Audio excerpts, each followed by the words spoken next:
जब कंपनी दागी थी, फिर राजस्थान चयन बोर्ड ने लाखों युवाओं का भविष्य क्यों दांव पर लगाया? क्यों गहलोत जी उस समय ध्यान नहीं दे रहे थे? क्यों भजनलाल सरकार 2.5 साल बाद भी मगरमच्छ को नहीं पकड़ पाए? दिलावर जी बड़े बड़े वादे करते हैं, डोटासरा को कहते हैं कि जेल भेज देंगे। अरे 2.5 साल तो हो गए, अब तो डोटासरा भी कह रहे हैं कि भेज दो भैया जेल, पर अपनी बात तो साबित करो। ट्विटर पर दो दिग्गज नेता लड़ाई कर रहे हैं। मंच पर एक नवनिर्मित दिग्गज भाषण दे रहा है और इधर कंपनी को लेकर एक नया खुलासा हो चुका है।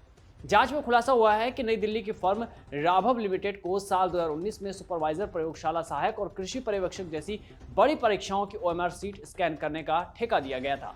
अब आरोप है कि इस फर्म ने तकनीक का गलत इस्तेमाल करते हुए फोटो एडिटिंग के जरिए स्कैन की गई आंसर शीट में हेरफेर किया और चहेते उम्मीदवारों के नंबर बढ़ा दिए। अब हैरानी की बात तो यह है कि जिस वक्त इस कंपनी को राजस्थान में काम मिला, उस दौरान ये उत्तर प्रदेश की एक भर्ती परीक्षा में धांधली को लेकर जांच के घेरे में थी। यूपी में तो कंपनी ने एक अधिकारी की पत्नी का चयन होने तक का मामला सामने आया था। अब सवाल यह है कि जब कंपनी के काले कारनामे सामने थे, तो राजस्थान के अधिकारी क्या कमरों में बैठकर मूंगफलियां चबा रहे थे, या फिर सब के सब उस रात सो गए थे? पूरे मामले को लेकर एसओजी अब यह खंगाल रही है कि बोर्ड के अधिकारियों को इस फर्म के काले इतिहास की जानकारी थी या नहीं थी। क्या कंपनी ने अपने दागी रिकॉर्ड को छिपाया था, या फिर बोर्ड के भीतर बैठे विभीषणों ने जानबूझकर आंखें मूंद ली? जहां एसओजी अभी जांच में लगी है, तो वहीं आलोक राज ने अपनी आंखें जरूर खोल ली है। चयन बोर्ड के अध्यक्ष आलोक राज ने स्पष्ट कर दिया है कि पारदर्शिता लाने के लिए अब कोई भी उम्मीदवार अपनी ओएमआर शीट बोर्ड के आधिकारिक वेबसाइट पर देख सकेगा और इस नई व्यवस्था की शुरुआत प्रदेश की बहुप्रतीक्षित चपरासी चतुर्थ श्रेणी भर्ती परीक्षा से की जा रही है। इसका मतलब है कि अब केवल रिजल्ट ही नहीं, बल्कि आपकी मूल उत्तर पुस्तिका भी सार्वजनिक डोमेन में होगी। एक तरफ आलोक राज कुछ नया करने की तैयारी में है, तो दूसरी तरफ सरकार लड़ने में लगी हुई है। वहीं युवाओं के नाम पर एक तरह से कह सकते हैं कि सियासत जारी है। बड़ी बड़ी बातें मन से हो रही है, एक्स पर जुबानी जंग चल रहा है। पर सवाल यह है कि 2 साल हो गए, कौन से मगरमच्छ आपने पकड़े? क्या बाबूलाल कटारा ही सबसे बड़ा मगरमच्छ था, जैसा कि आप लोग दावा करते हैं? जब राजकुमार रोत लगातार ये कह रहे हैं, एक सांसद लगातार ये कह रहा है कि बाबूलाल कटारा के अलावा भी बहुत सारे नाम हैं, तो उस पर आखिर एक्शन क्यों नहीं हो रहा? जब एक सांसद हनुमान बेनीवाल सबूतों के साथ जयपुर में आके ओएमआर शीट दिखा रहे थे, उस समय पर आपने क्यों नहीं ध्यान दिया? ये बड़ी बड़ी बातें सिर्फ मन से अच्छी लगती है जनाब। जिन युवाओं के सपने टूटे हैं, मैं यकीन के साथ कह सकता हूं कि उनमें से 5% तो छोड़िए, 1% के नाम भी आप लोग नहीं जानते होंगे, आपके विधायक नहीं जानते होंगे, आपके पार्षद तक नहीं जानते होंगे, और ये जो संगठन बनाए जाते हैं ना, भाजपा और कांग्रेस के बड़े बड़े जिला अधिकारी से लेके, वो भी नहीं जानते होंगे कि वो 1% है कौन। और इसके बाद आप बात करते हैं करोड़ों योजनाओं की भ्रष्टाचार मुक्त करने की, 2047 में विश्व गुरु बनने की, तो ये ख्वाब मुंगेरी लाल के हसीन सपने जैसे दिखते हैं। क्योंकि जब एक ग्रेजुएट बच्चा मजदूरी कर रहा होता है, अपने सारे सपनों को मार चुका होता है, तो वो बहुत ही परेशान होता है और उसकी सुध लेने वाला भी कोई नहीं होता। अगर यकीन ना हो तो आप अपने आंकड़ों को देखिए। राजस्थान में कुल बेरोजगारी दर 7.4% के आसपास बनी हुई है, जो कि राष्ट्रीय औसत 4.8% से काफी अधिक है। दिसंबर 2025 में राजस्थान में कुल बेरोजगारों की संख्या 21 लाख पंजीकृत की गई थी। ये आंकड़े भी आप लोगों को मन से बताने चाहिए कि हमने इसमें कितना सुधार किया। अब गहलोत लगातार इस मामले को लेकर सवाल पूछ रहे हैं, क्योंकि गहलोत सबसे ज्यादा घेरे में रहे, तो उन्होंने सवाल अब पूछा है कि पिछले 2 साल में राजस्थानी कर्मचारी चयन बोर्ड द्वारा सूचना सहायक, संविदा नर्स, कृषि पर्यवेक्षक, कनिष्ठ लेखाकार, संगणक, समान पात्रता परीक्षा, पशु परिचर, कनिष्ठ अनुदेशक, एलडीसी, कनिष्ठ अभियंता, पटवारी, वाहन चालक और ग्राम विकास अधिकारी एवं चतुर्थ श्रेणी कर्मचारी की परीक्षाएं संपन्न हुई, जिनमें 35 लाख से अधिक अभ्यर्थी शामिल हुए थे। ये सभी परीक्षाएं उसी सिस्टम और स्टाफ की देखरेख में हुई है जो अब ओएमआर शीट की गड़बड़ी में पकड़े गए हैं। इस कारण अब इन भर्ती परीक्षाओं की शुचिता संदेह के घेरे में है। अभ्यर्थियों द्वारा लगातार ये शिकायत आ रही है कि बीते 2 सालों में भर्ती परीक्षाओं की कट ऑफ असामान्य रूप से अधिक जा रही है, जिससे उनके मन में शंकाएं उपज रही है। उन्हें दूर किया जाना आवश्यक है। गहलोत जहां युवाओं को लेकर चिंतित नजर आते हैं, तो गहलोत वो पिछले 2 साल की भर्तियों पर भी सवाल उठा रहे हैं।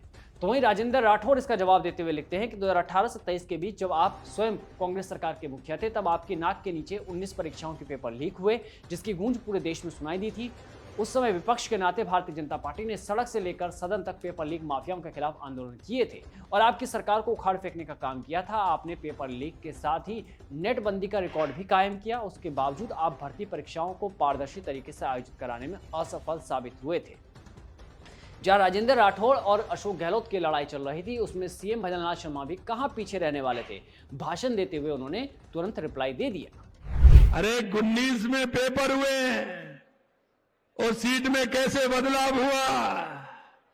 अरे पूर्व मुख्यमंत्री जी, ये आपके घर तक भी जा रहा है। आपका पीएसओ क्या बिना आपके चला? एक बार ध्यान तो दीजिए। लेकिन ये नहीं दिखता है पूर्व मुख्यमंत्री जी को। पूर्व मुख्यमंत्री जी, आपकी उम्र हो गई, चश्मा आप भी बदलवा लो, जिससे कि राजस्थान आपको दिखे, राजस्थान का युवा दिखे। कुछ लोग ऐसे हैं, उनको सिर्फ बोलना है। बोलना क्या है ये पता नहीं है उनको, किसके बारे में बोल रहे हैं। अरे मैं आपसे कहना चाहता हूं मेरे भाई और बहनों, हमारी जो सरकार कर रही है, आपसे हम ये भी कहना चाहते हैं, अभी तो आगे आगे देखता जाइए होता है क्या। आप चिंता मत करिए, आपके काले कारनामों का चिट्ठा ये भारतीय जनता पार्टी है, ये मोदी जी का जमाना है। किसी भी तरह से चिंता मत करिए। जहां भी आपने घोटाले किए, जहां भी आपने युवाओं के साथ धोखा दिया है, किसी भी कीमत पर नहीं बख्शा जाएगा, ये ध्यान कर लीजिए। जहां सीएम भजनलाल शर्मा ने तंज कसा, तो गहलोत ने भजनलाल से पूछा है कि मैंने तो अभी आपके ऊपर कोई आरोप नहीं लगाए हैं, मैं तो मुझे मिले फीडबैक के आधार पर युवाओं के हित में आपसे आग्रह कर रहा हूं। मेरे खिलाफ बयानबाजी करने से युवाओं को न्याय नहीं मिलेगा। हम आपकी तरह जनता को भ्रमित करने वाले आरोप नहीं लगा रहे। आपको ठंडे दिमाग से सोचना चाहिए। आप तो केवल ये बताइए कि क्या 2024 और 2025 में OMR शीट बदली गई है या नहीं।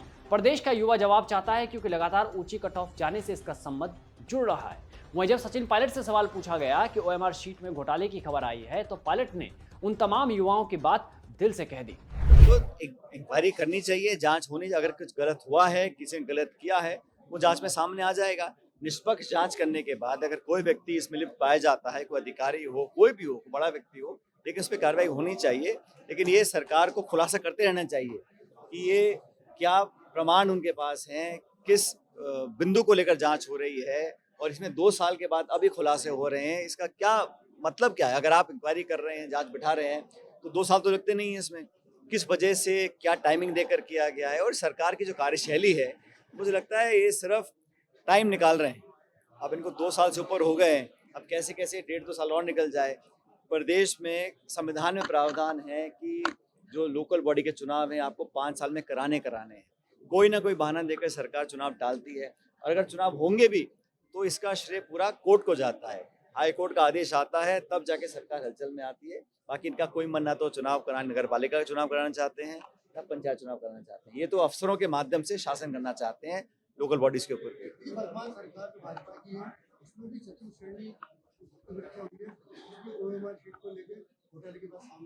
बहुत सारे आरोप लग रहे हैं, तो सरकार को खुलासा करना चाहिए। पिछले कार्यकाल में जो हुआ उसकी अब जांच करें, कोई आपत्ति नहीं है। लेकिन आपके नाक के नीचे जो आरोप लग रहे हैं, जो लोग प्रमाण दे रहे हैं, जो मीडिया में आ रहा है, उस पर भी जांच करनी चाहिए ना। गलत है, किसी की सरकार में भी काम हो, तो ये सरकार को अपने कार्यकाल में 2 साल में जो अब तक भर्ती हुई है, जहाँ पे जैसा आपने कहा लोग आरोप लगा रहे हैं, उसकी भी जांच करनी चाहिए और जल्द करनी चाहिए। अब सरकार से युवाओं की भी गुजारिश है कि मन से भाषण देना छोड़िए, बड़ा एक्शन लेकर दिखाइए।